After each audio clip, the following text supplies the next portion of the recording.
ใกล้ๆกับบ้านเราบ้างพื้นที่ทะเลจีนใต้ยังเป็นจุดร้อนแรงทีเดียวนะครับล่าสุดนั้นพลเอกโรเมโอบรอเนอร์นะฮะผู้บัญชาการกองทัพฟิลิปปินส์ได้ออกมากล่าวหาหน่วยยามฝั่งของจีนว่าขับเรือพุ่งชนเรือของฟิลิปปินส์ในทะเลจีนใต้ก่อนที่จะบุกขึ้นไปบนเรือพร้อมทั้งอาวุธดาบหอกมีดและยึดอาวุธขอ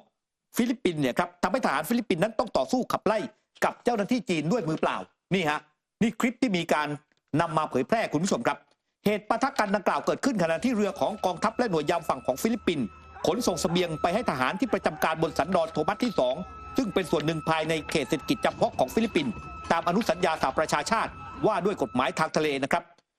ทางด้านนายพลบรอเนอร์บอกว่าเขาเห็นภาพเหตุการณ์จากคลิปวิดีโอแล้วโดยนี่เป็นครั้งแรกที่กองทัพฟิลิปปินส์เห็นหน่วยยามฝั่งของจีนใช้อาวุธแบบนี้ในทะเลจีนใต้ขณะที่ภาพจากคลิปนั้นแสดงให้เห็นเจ้าหน้าที่จีนนั้นเนี่ยชี้มีดไปทางทหารของฟิลิปปินส์เพื่อข่มขู่นอกจากนั้นยังยึดปืนทุบทำลายข้าวของรวมถึงมอเตอร์และเจาะเรือยางนะครับทางด้านพลเอกบรอเนอร์บอกว่าเหตุการณ์นี้เข้าข่ายเป็นการกระทำเยี่ยงโจรสลัดพวกเขาไม่มีสิทธิ์หรืออำนาจตามกฎหมายที่จะบุกขึ้นจี้ทหารเราและทำลายเรือฟิลิปปินส์ที่กำลังปฏิบัติภายในเขตเศรษฐกิจจำเพาะของตัวเองนายพลท่านนี้ระบุว่ามีทหารฟิลิปปินส์นายหนึ่งเสียนิ้วหัวแม่มือไปตอนที่เรือหน่วยยามฝั่งของจีนนั้นพุ่งเข้าชนนะครับด้านหลินเจียนโฆษกกระทรวงการต่างประเทศของจีนปฏิเสธข้อกล่าวหาทั้งหมดบอกว่าเจ้าหน้าที่ของพวกเขาพยายามขัดขวางการส่งเสบียงอันผิดกฎหมายและไม่ได้ใช้มาตรการใดๆโดยตรงต่อทหารฟิลิปปินส์มาตรการตามกฎหมายที่หน่วยยามฝั่งจีนใช้ณขณะนี้เป็นมืออาชีพและมีความอดทนอดกลั้นครั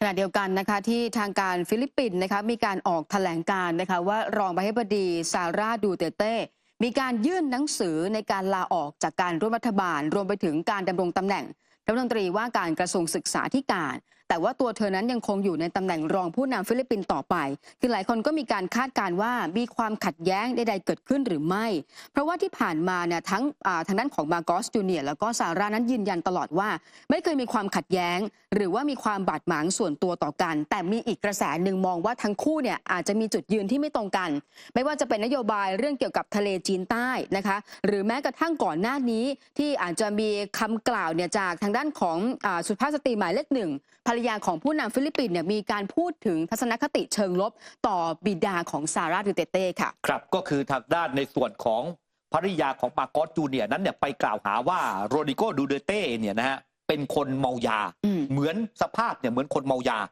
แต่ว่าจริงๆเนี่ยนะฮะถ้าเราจำกันได้ถ้าย้อนกลับไปก่อนหน้านี้เนี่ยคุณผู้ชมครับสองตระกูลนี้เนี่ยเพิ่งมีความขัดแย้งกันแล้วก็จัดม็อบชนกันก่อนหน้านี้นะครับเพราะตอนนั้นเนี่ยมีความไม่พอใจกันในหลายเรื่องหลายประเด็นแต่ถามว่าเอ๊ะแล้วทำไมเนี่ยซาร่าดูเตเต้เนี่ยลาออกจากการร่วมรัฐบาลลาออกจากการเป็นรัฐมนตรีแต่ทำไมยังนั่งเป็นรองประธานาธิบดีคือฟิลิปปินส์เนี่ยตอนเลือกตั้งเนี่ยเขาเลือกประธานาธิบดีกับรองประธานาธิบดีแยกจากกันแต่ทั้งสองเนี่ยจับมือกันว่าเดี๋ยวจะอยู่ทีมเดียวกันนะฮะเขาเลือกแยกจากกันตอนแรกเนี่ยซาร่าดูเตเต้เนี่ยจะลงในตำแหน่งประธานาธิบดีเสียด้วยซ้ำตอนหลังเนี่ยมาลงตำแหน่งรองประธานาธิบดีนี่เป็นการเมืองในฟิลิปปินส์น่าสนใจทีเดียวนะครับว่ามาโกสจูเนียร์เนี่ยนะหลังจากนี้จะเป็นอย่างไรเพราะอย่าลืมว่าเสียงที่สนับสนุนโรดริโกดูเตเต้นั้นเนี่ยก็มีอยู่มากนะครับทีนี้เนี่ยคุณผู้ชมครับไปดูความเคลื่อนไหวที่น่าสนใจอีกความเคลื่อนไหวหนึ่งที่จะสร้างความไม่พอใจให้กับจีนอย่างหนักเลยนะครับคุณผู้ชมครับคุณผู้ชมจำชื่อแนนซี่เพโลซี่ได้ไหมฮะคนนี้เป็นอดีตประธานสภาของสหรัฐอเมริกาก่อนหน้านี้สร้างเรื่องคือการเดินทางมาเยือนที่ไต้หวันจนทำให้จีนเนี่ยต้องปิดล้อมเกาะไต้หวันไปแล้วเนี่ยครับล่าสุดปรากฏว่าเธอเนี่ยพร้อมคณะนะครับหนึ่งในนั้นก็คือไมเคิลแมคคอร์ครับเดินทางไปที่อินเดี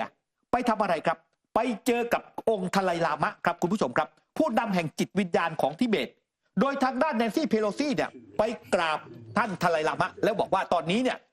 โจไบเดนเนี่ยกำลังจะลงนามในกฎหมายฉบับหนึ่งกฎหมายฉบับนี้เนี่ยก็คือการที่จะไปกดดันให้จีนนั้นเนี่ยกลับมาเจรจาเนี่ยครับกับทิเบตอีกครั้งหนึ่งและพยายามที่จะบอกว่าสหรัฐอเมริกานั้นเนี่ยหนุนให้ทไลลามะเนี่ยกลับไปที่ทิเบตเหมือนเดิมซึ่งการเจรจาระหว่างจีนกับองค์ทไลลามะและก็ทางด้านทิเบตเนี่ยคุณผู้ชมเขาหยุดเจรจาไปตั้งแต่ปี 2010 นะครับหยุดเจรจากันไปองค์ทไลลามะนั้นก็ไปอยู่ที่อินเดียปรากฏว่าสหรัฐอเมริกาเนี่ยจะยกประเด็นนี้เนี่ยขึ้นมาแล้วบอกว่าเดี๋ยวจะออกกฎหมายเนี่ยไปกดดันจีนซึ่งตรงนี้แหละจะสร้างความไม่พอใจให้กับจีนอย่างหนักอีกครั้งหนึ่งหรือไม่ต้องรอดูปฏิกิริยาของจีนนะครับเพราะว่าเรื่องทิเบตนั้นเนี่ยจีนเนี่ยไม่เคยยอมให้กับใครมาโดยตลอดและวันนี้สหรัฐอเมริกานั้นเนี่ยเอาเรื่องนี้เนี่ยมาเป็นแผนนะครับในการที่จะยุแย่ก่อนหน้านี้เนี่ยถ้าจำกันได้สีจิ้นผิงเคยบอกว่า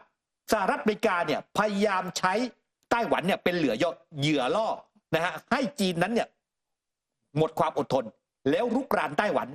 สีจิ้นผิงบอกว่าเรารู้กลยุทธ์นี้วันนี้เนี่ยดูเหมือนว่าสหรัฐอเมริกานั้นกำลังเปลี่ยนแผนไปใช้เรื่องขององค์ทะไลลามะเนี่ยมาเป็นตัวจุดชนวนแล้วเรื่องนี้เนี่ยครับถ้าอินเดียมีความเคลื่อนไหวมันจะทำให้อินเดียกับจีนเนี่ยมีความขัดแย้งกันด้วยนะแล้วบริเวณพรมแดนเนี่ยเขาก็ขัดแย้งกันอยู่แล้วรอดูนะครับปฏิกิริยาจากจีนกับเรื่องนี้จะเป็นอย่างไร มาร่วมสนับสนุนท็อปนิวส์นำเสนอความจริงได้แล้ววันนี้เพียงกดปุ่ม Super Thanks แล้วเลือกจำนวนเงินตามที่ต้องการได้เลยครับขอบคุณครับ